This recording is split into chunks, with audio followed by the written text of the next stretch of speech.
네, 김 소장입니다. 오늘부터 이제 공식적으로 개학입니다. 대학원에 다니시는 대학원생 여러분들도 아마 오늘 학교 가는 분들 있지 않겠습니까? 입학식은 이미 했나? 아니면 오늘 하나? 이번 주에 하나? 정확하게는 잘 모르겠습니다만, 일단 오늘부터 대학원을 이제 가게 된 거죠.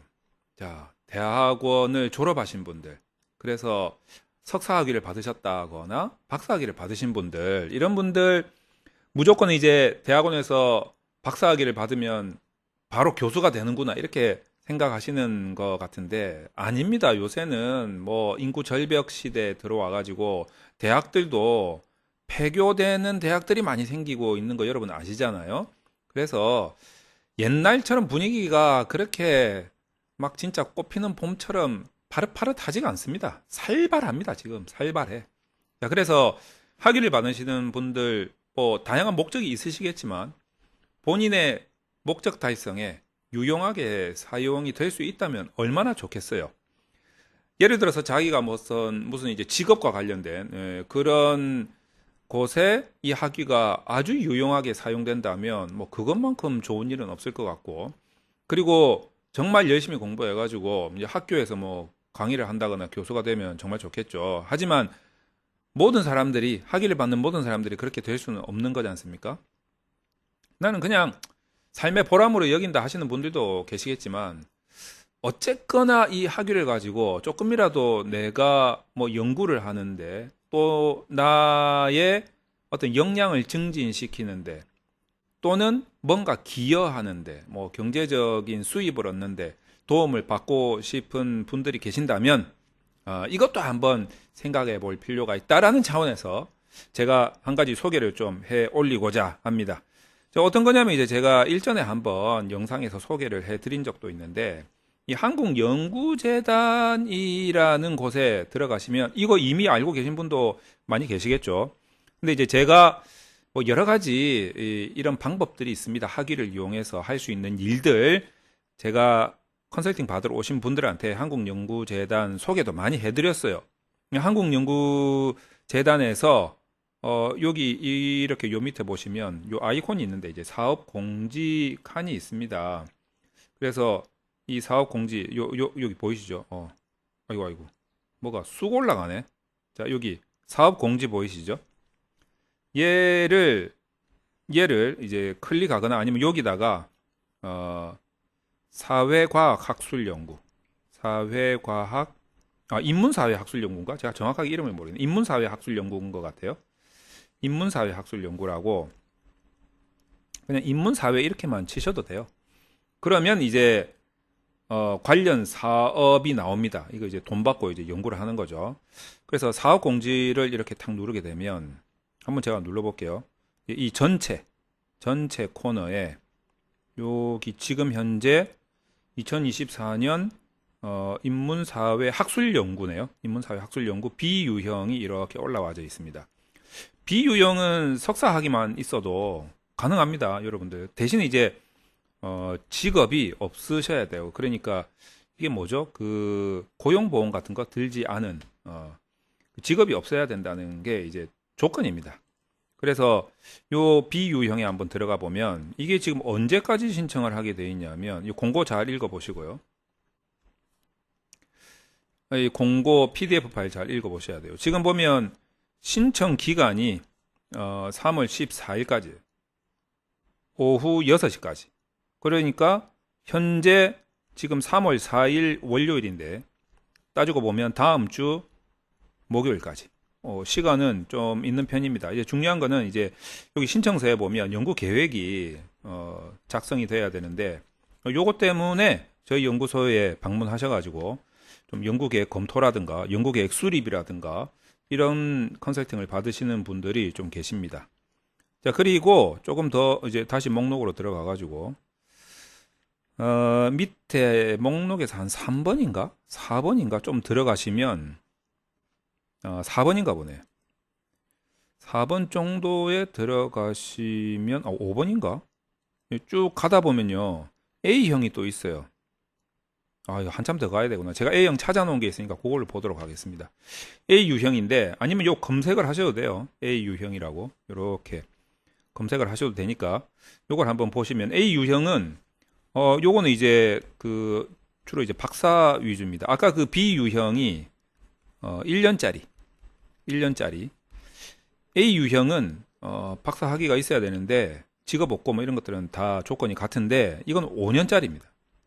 이게 이제 만약에 선정이 되면 주로 이제 요 둘 다 뭐 본인 혼자 하는 건 아니고 어떤 기관이 있어야 돼요. 그러니까 여러분이 나왔던 대학이 있잖아요. 그 대학에 좀 문의를 하셔가지고 그 대학이라는 기관에 기반해서 내가 연구를 한다 이런 식으로 예, 그 PDF 파일 읽어보면 이제 자세하게 나와 있으니까 한번 보시면 되겠습니다. 그리고 박사 같은 경우는 이제 이게 만약에 선정이 되면 만약에 자기가 나온 대학을 기관으로 선정을 했다라고 하면 여기에 이제 취직이 되는 거예요. 소위 말해서 5년 동안 여기 연구원으로 연구 교수가 되나? 연구원이 되나?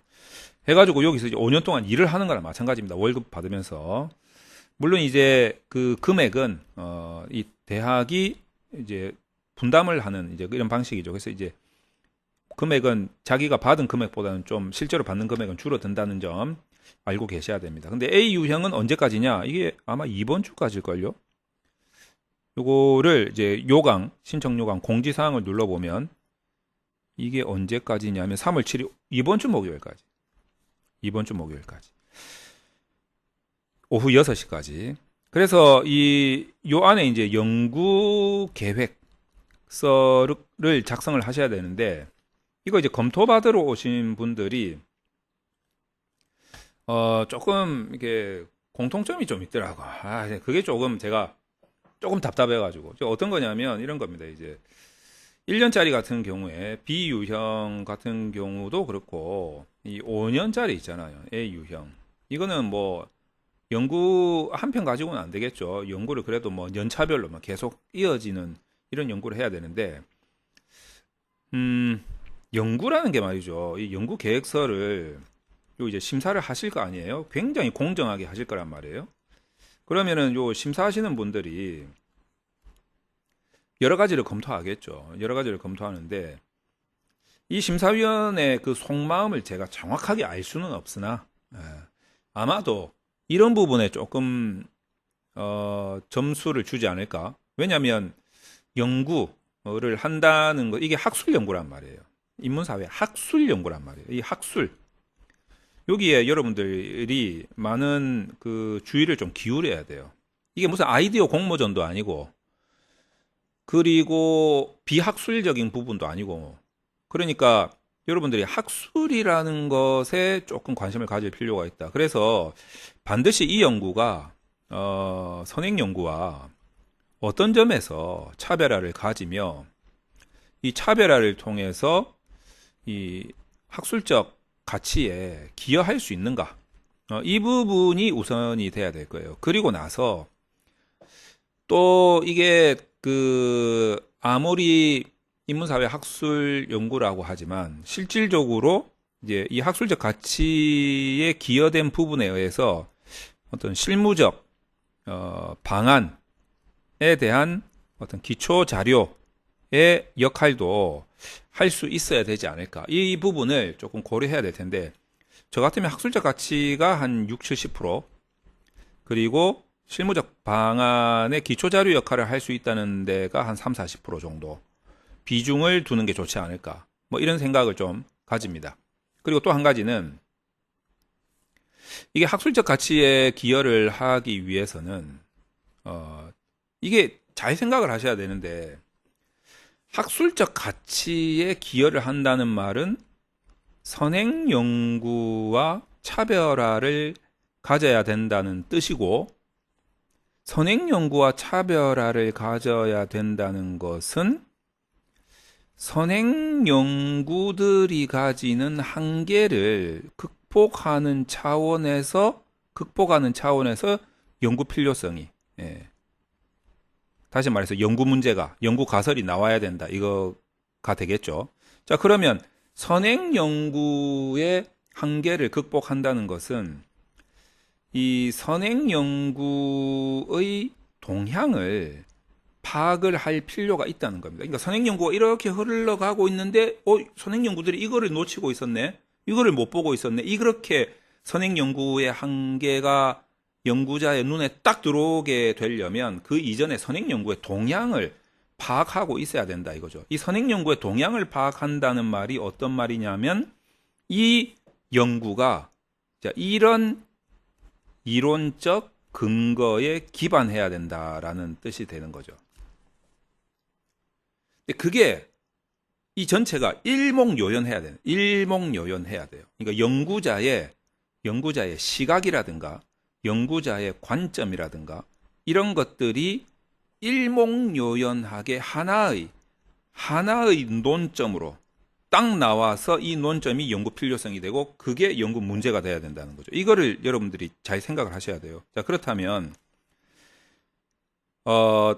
이게 하나의 논점이, 그러니까 연구 논문 하나에 연구자의 시각이 하나의 논점으로 나타나야 되는데, 여러분들이 이제 저희 연구소에 오셔가지고, 자, 이거 선정되면 너무 좋겠어요 하면서 이제 막 기대에 부풀어가지고 와가지고 검토를 받는데, 제가 보기에는 논점이 너무 많아, 논점이. 이게 제일 공통점이에요. 그러니까 이게 비단 이 인문사회 학술 연구 사업에 선정하기 위해서 연구 계획서를 쓰시는 분들뿐만이 아니라 학위 논문, 학회 논문, 모든 논문 연구를 하시는 초보 연구자들의 공통점이에요. 이게 뭐냐면 논점이 너무 많아. 막 이거 보는 김에 저것도 보고, 저거 보는 김에 요것도 보고, 막 이런 거지. 그게 막 미련이 남아가지고, 막 요것만 보기에는, 와, 저게 막 너무, 커 보이는 거지. 요것만 보기에는 또 저게 또 아까운 거지. 막. 이렇게 되다 보니까 막 여러 가지 시각을 두리번 하다 보면 그 시각 하나하나가 다 논점이거든요. 그게 논점이 여러 가지면 무슨 문제가 생기냐면 이론적 근거를 엄청나게 많이 써야 되는 거예요. 선행 연구가 이거는 뭐 할 수가 없어. 너무 많아가지고. 이론적 근거, 그 많은 근거를 어떻게 다 쓸 거냐 이거예요. 그렇게 되면 이제 도대체 뭘 하려고 하는 건지를 모르겠다 이렇게 되는 거죠. 그래서 특히 이제 5년짜리 그 A 유형 하시는 분들 있잖아요. 이게 보통 보면 이제 뭐 연차별로 하겠다 해가지고 1년 차에는 무슨 연구하고 2년 차에는 무슨 연구, 3년 차에는 무슨 연구, 4년 차에는 무슨 연구, 5년 차에는 무슨 연구 이런 식으로 많이 계획을 세우시는데 이거 다르고 이거 다르고 이거 다르고 이거 다르고 이거 다르고 요 안에도 논점 한 세네 가지, 요 안에도 논점 한 네다섯 가지, 요 안에도 뭐 논점 겉보기에는 어마어마해 보이지. 근데 정작 심사하는 사람 눈에는 도대체 뭘 하겠다는 거지? 할 거는 더럽게 많은데 정확하게 뭘 한다는 건 없다. 이렇게 보인다는 거예요. 그래서 특히 이제 이 5년짜리 A 유형 하시는 분들은 1년차, 2년차, 3년차, 4년차, 5년차 이렇게 쭉 끌고 가실 것 같으면은 논문을 따로따로 끌고 가실 것 같으면은 이 논문의 논점 하나가 이 논문의 선행 연구가 돼야 돼요. 그리고 논점이 하나가 또 잡혀야겠죠. 그리고 3년차의 논점이 하나 잡히는 게 선행 연구가 얘네들이 다시 선행 연구가 돼야 된다는 거죠. 4년차는 또 논점 하나가 잡히는데 얘네들이 다시 선행 연구가 되고 이제 이런 식으로 연구의 어떤 일관성과 통일성, 연속성을 가지는 게 좀 필요하다. 그게 정확하게 표현이 돼야 돼요. 연구 계획서에. 그런 부분을 여러분이 미리 계획을 잘 하고 계획서를 작성을 하고 제 시간에 맞게 빨리 신청서를 작성해서 올리면 이게 뭐 꼭 된다는 보장은 없어요. 된다는 보장은 없는데 왜냐하면 경쟁률이 좀 있으니까.